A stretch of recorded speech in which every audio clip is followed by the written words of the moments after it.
ربما فتح لك باب الطاعة وما فتح لك باب القبول، وربما قضى عليك بالذنب فكان سببا في الوصول.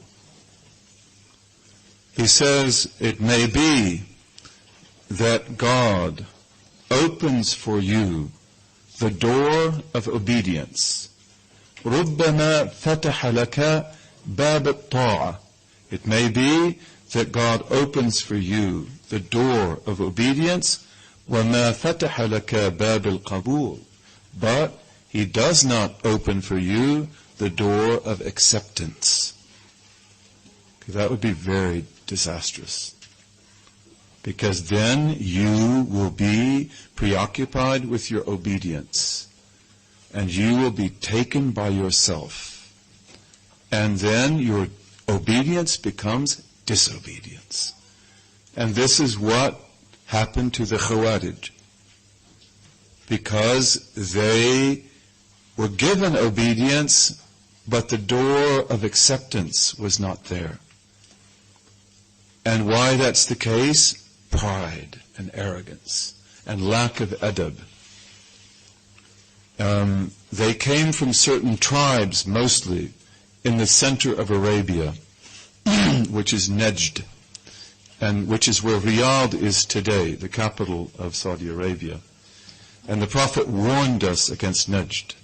He warned us about Najd. He has many hadith about that. And there's a famous hadith, these are in Bukhari and Muslim, and these are mutawatir hadith. They're very common. And he blessed the Yemen, and then he blessed the Sham, Syria. And the Najdi said, bless Najd. And the Prophet didn't answer. And he said, bless Najd. And the Prophet didn't answer. And then he said, bless Najd. And the Prophet did not answer. He never blessed Najd. He never put blessing there, although there are blessed people there. And he said, if it were not for the two signs that appear there, because Najd, with regard to Medina and Mecca, is in the east. So the sun rises over Najd, and the full moon rises over Najd. Those are the two signs. So he said, if it were not for the two signs that arise over Najd, I would not even look in that direction. That is where the two horns of Satan will appear. The horns of Satan. In one transmission, the horn of Satan. Qarn al-shaytan. In another one, Qarn al-shaytan. The two horns of Satan. And those are the Khawarij. And one of my teachers, Sheikh Muhammad Mahmoud Bil Zidan, who was a great Mauritanian, may Allah have mercy upon him, was a great saint who lived in Medina. He said also, Qarn here can mean generation. The generation of Satan. Meaning men and women who are Muslims but who belong to the party of Satan. Because they worship, they pray, they fast, but the door of acceptance is not opened. And they become arrogant and proud, and they fight the Muslims, and they divide the Muslims, and they curse the Muslims. And these warnings are very important. So the Wahhabi movement, it comes out of Najd, the same background. And it is the second horn of Satan. That's what this Mauritanian told me. And he told me this at a time of great tribulation in Medina. And we won't go into that anymore because we're not here to talk about that. But that's very important. Anything that comes from Najd, beware. Because the horn of Satan comes from there. And the Khawarij came from there, and then the Wahhabi teaching came from there also. So you have to be very careful. These are people that God opened for them the doors of obedience, but not necessarily the doors of acceptance. And then they become arrogant, they become proud, and that obedience becomes the greatest disobedience of all. That's the nature of the party of Satan among Jews and Christians and Muslims, every religious community, because a religious community can very rarely be destroyed from the outside. Religions usually can live through persecution.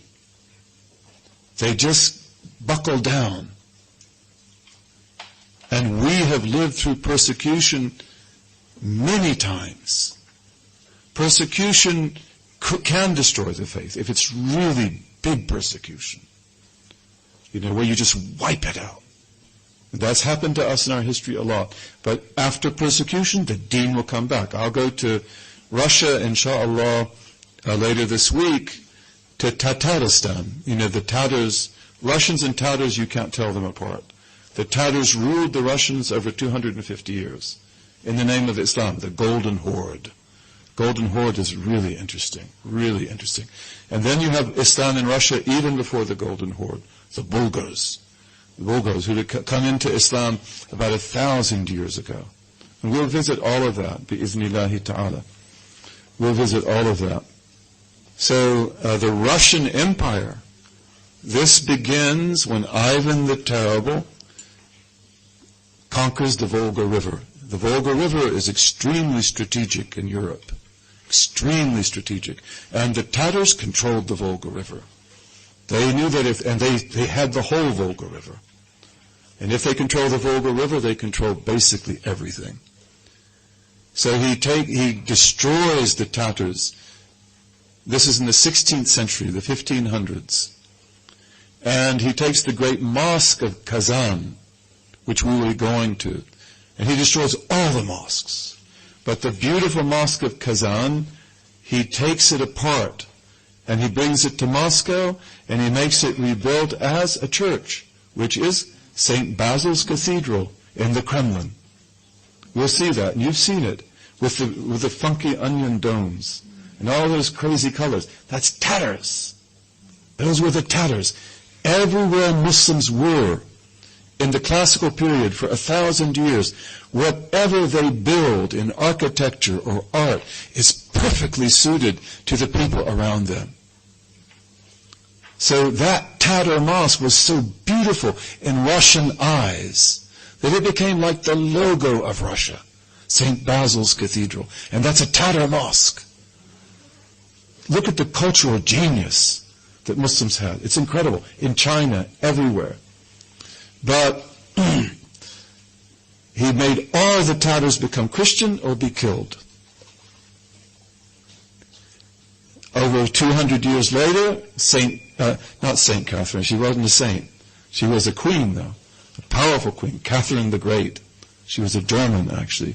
She was a really great queen. Catherine the Great then becomes the Empress of Russia. And this is the time of what was called the Enlightenment. But also Russia had been conquering all these Muslim peoples, Central Asia and elsewhere, Dagestan and so forth. So now they have lots of Muslims in the empire, and they simply cannot convert them. And they don't want to anymore. It's the Enlightenment. So she declares Islam to be an official religion of the Russian Empire.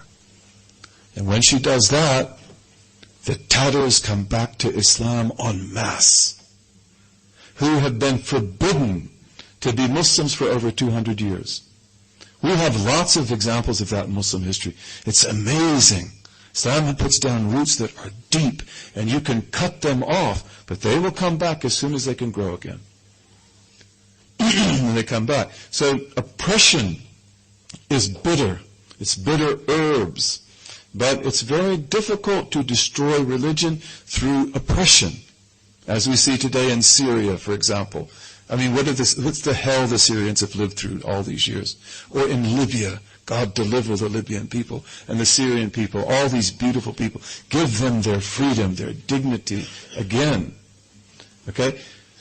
But you destroy the religion through the inside. And that's what we call the party of Satan. Among Jews, among Christians, among Muslims, it's always there. And they will present themselves not just as Christians and Jews. The Zionist movement is the party of Satan among Jews. The party of Satan. The Zionists continually do things that are forbidden by rabbinic law. For example, the Holocaust Museum in Jerusalem. Do you know where that's built? It's built on one of the most sacred Muslim cemeteries in Jerusalem. That is forbidden in every law and in rabbinic law. And the rabbis told them, you cannot build it here. And they did anyway. Why? In your face.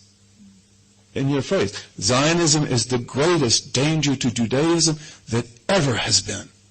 That ever has been. And they are the party of Satan. This Christian right wing, the fascist right wing in the United States, they are the party of Satan.